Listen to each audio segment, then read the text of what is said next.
The Doctrine of Lapse.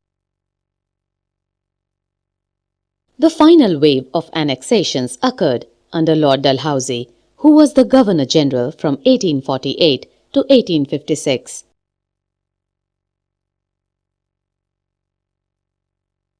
He devised a policy that came to be known as the Doctrine of Lapse.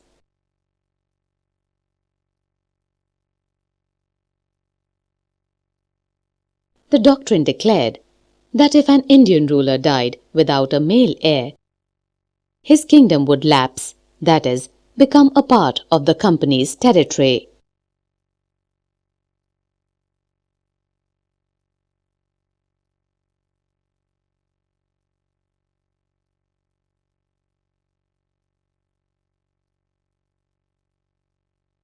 One kingdom after another was annexed simply by applying this doctrine. Satara in 1848, Sambalpur in 1850,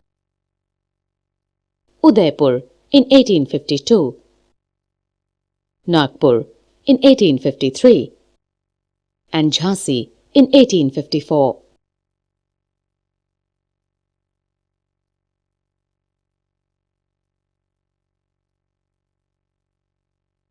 Finally, in 1856, the company also took over Awadh.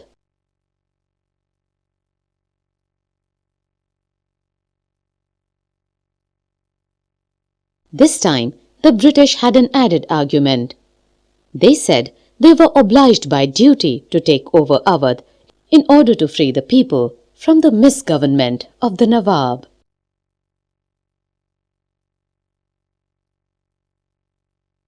Enraged by the humiliating way in which the Nawab was deposed, the people of Awadh joined the great revolt that broke out in 1857.